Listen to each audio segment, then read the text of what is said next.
हम कब तक ये कॉन्फ्रेंसेस मुनक्किद करते रहेंगे?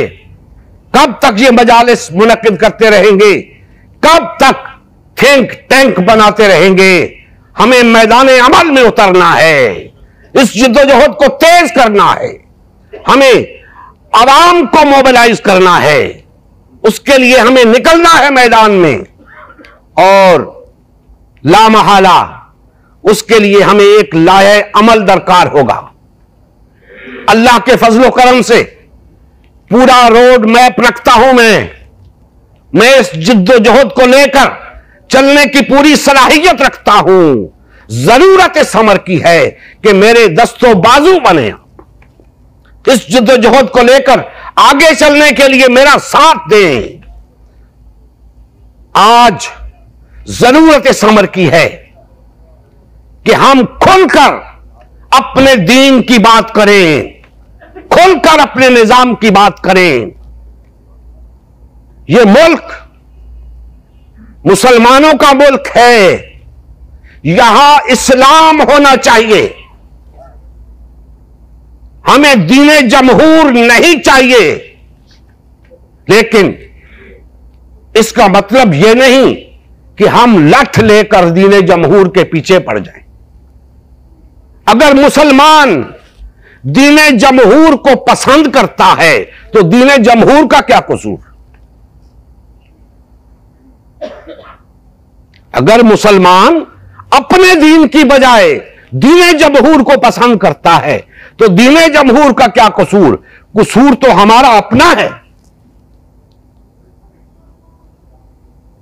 मुझे कहा गया उम्मते मुस्लिमा की तश्कील नौ की राह में हायल रुकावटें बताओ।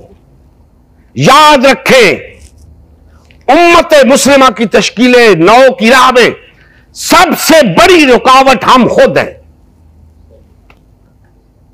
वहदत उम्मत की राह में सबसे बड़ी रुकावट मुसलमान खुद है। किसने रोका है आपको वहदत इख्तियार करने से?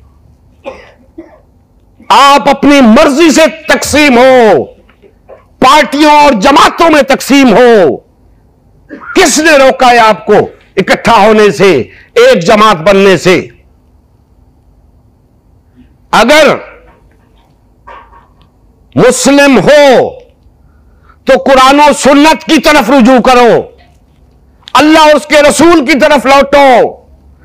और जब तुम अल्लाह और उसके रसूल की तरफ रुजू करोगे तो तुम्हें साफ नजर आएगा एक जमात, एक अमीर। वहां आपको जमात साजी का फलसफा नजर नहीं आएगा। इस्लाम में जमात साजी की इजाजत नहीं है।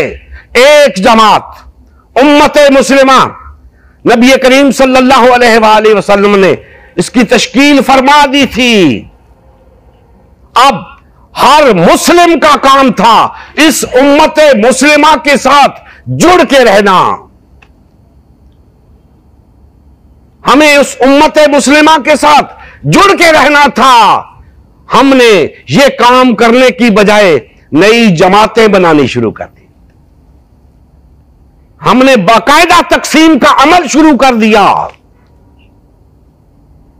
जिसका जी चाहा उसने अपनी जमात खड़ी कर ली।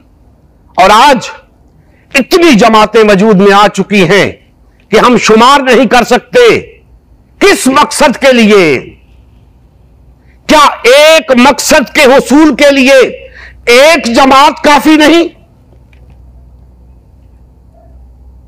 क्या एक मकसद के हुसूल के लिए इतनी जमातों की जरूरत क्या है? याद रखें, जब भी अल्लाह का दीन गालिब आएगा, जब भी खिलाफत का आह्या होगा, एक जमात के हाथों होगा, बाकी तख्ते रह जाएंगे। फिर उन्हें पता चलेगा कि हमने खा जमातें बनाई। तब उन्हें समझ आएगी हमारी जमात साजी का मकसद क्या था। फौत हो जाएगा मकसद।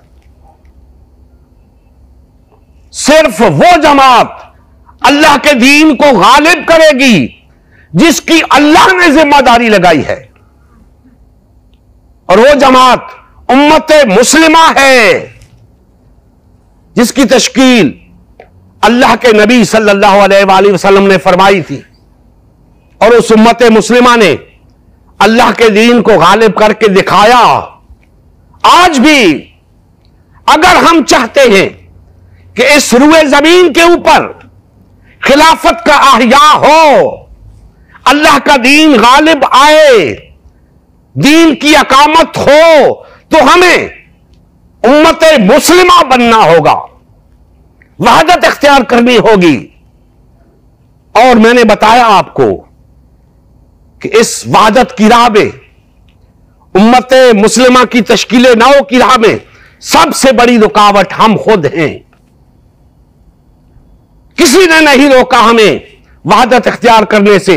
हम वहदत इख्तियार नहीं करना चाहते, हम तफरके में मुब्तला रहना चाहते हैं, हम पार्टीबाजी का शिकार रहना चाहते हैं।